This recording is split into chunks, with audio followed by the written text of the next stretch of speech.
Hello everyone, welcome to my final episode of Manor Lords.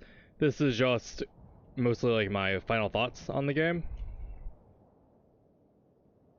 So, overall, Manor Lords has been a very fun game, kind of has a little bit of a learning curve to it. I mean, it would help if I would read stuff, but in the beginning it was kind of difficult. Pretty straightforward. We almost ran out of supplies a few times at the beginning, but overall triumphed with the berry bushes. So that's good. The pros of this game is that with where we are so far, and with where the check tree is, I think it's very well balanced with how little skill points are. Because in total, you only get 6 skill points as of right now in development, and you can't get much. A lot of the game kind of like, it favors that we replace that a lot, which I like, and I liked a lot. One of the cons is that, hold on, let me pull up the construction screen, is that this. Oop. The cons is the fertility we have. We have like 0 for, I think this is a wheat fertility, like emmer. I think it's wheat. We have like 0 fertility, and flax, horrid fertility for a lot of our crops. And I kind of wish that it was a little bit better. Rye, but that's because it's more hardy and that makes sense. But I kind of wish that what is it called? The fertility of the crops was a lot more like it's like more even, like, so we don't have like this area where it's like, okay, here's the start area. Okay, what can I grow? Nothing. Good day. But in comparison to this, most of the other areas are a lot better. Okay, I say that and then I go down to this area. Okay. Yeah, a lot of it. Yeah, that's kind of like yeah, half the map is okay. Emmer, like, wheat is like fine, but like more than half the map is like hostile to growing, except for like the leftmost and the right.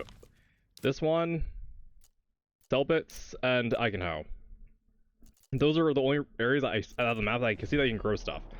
So unless this is just a really bad roll and it's just really unfortunate roll, I kind of would like to see farming be a little bit like, maybe it leans really towards like, hey, this place is really good for flax, but everything else is bad, and it would kind of lean towards one being really good, but all other stuff is bad, or like this area where it's like it's just good for everything. But that could be just a small complaint that that could just be one of the things where if I did fertilization and fenced it up, that's not an issue. That's a non-issue anymore. Or if I went to rye, I don't need. Why am I complaining about that? That's not an issue. But that costs skill points, and you're not given a lot of skill points. And I think that's my complaint about it, because of how Waldbrand was, where we essentially, all these fields we get nothing from, and then these fields, which don't really get plowed because the ox upgrade is kind of, I think you need a smaller field for the ox upgrade, because they spent 2 months plowing this field and then got 11% sowing done. Where if everyone was just working, we would have got it done by like the end of October, beginning of November, end of October. And maybe having it so 2 people can plow at a time, but that could be something. Farming, I've seen in some of the forums too, has been kind of wonky too, because you don't. It's has predetermined. What is it called? Predetermined harvesting and sowing times, where honestly I would even I would like start harvesting like mid-August or August, or yeah, mid to late August. I would start harvesting into September, and then have like summer be the sowing and like growing part of the season up to November, and even like possibly getting seeding in to like the early winter, but that's something else. Something that didn't really come up often was your stone being very limited. Because yeah, you only get 100 stone, which for an upgrade. Okay, never mind. Stone's that's a non-issue. I th I thought it was a little bit more of an issue than this, but no. Clay and iron are fine when you get to deep mining, so that I don't need to worry about this at all. So I put people in here, get my deep mine upgrade. I'm good. Which is unfortunate that you can't deep mine stone camps. Which you think you would, or you think that you get like a stone would be a byproduct of iron. Like every like maybe every like 20 deposits of iron you get a stone out of it because you're digging through stone. But like I should just be nitpicking that over nothing. And this game mode, it was fun. It just gained a large town. It was good to get my feet wet, and I understand the game a lot now because I can now grew to large town in like 3 to 2 episodes, where Wildbrand took me like a month to do because I guess I was learning and stuff, and like food production, it was really good over here. And for this, I'm excited to see what we're gonna get later on for like trading, all the other stuff, and if they're gonna give like more points. Like if I was designing the system, I would give between like each thing where it's like there's like village, town, settlement, like that. Like between every time you change like from a large settlement to a small village, I would make it so you get 2 development points. Which they might have planned in the future once they get all their developments unlocked. And overall, most of these skill trees are kind of they're a non-issue that you don't really need. Like deep mining, charcoal burning, all these are redundant. You only need to go trading, because you can easily get a ton of money by trading like roof tiles, dyes, stuff like that. And even with like food, like the foreign suppliers, you literally with foreign suppliers you can literally just have free food and fuel, and you don't need to worry about charcoal. Where if you want to like sell a selling point, these will probably be like you want to get stuff to sell. I guess that's where you'd go into other development areas. Like selling wax would probably be profitable. The shoe, when you get a ton of shoes, that would be a point to, or charcoal, because charcoal sells a lot. But I digress.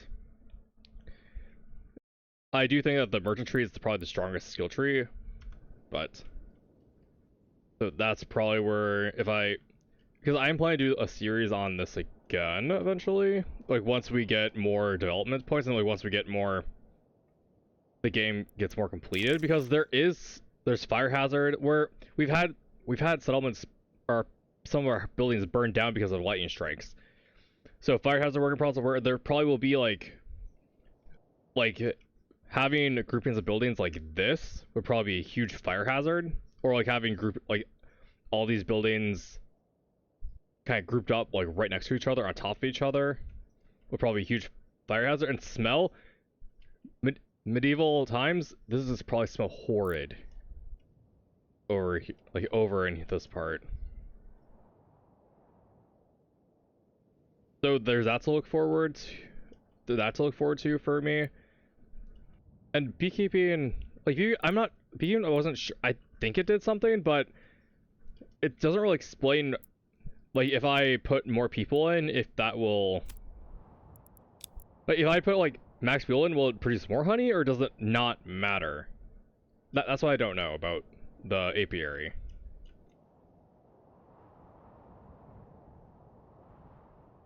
But I digress.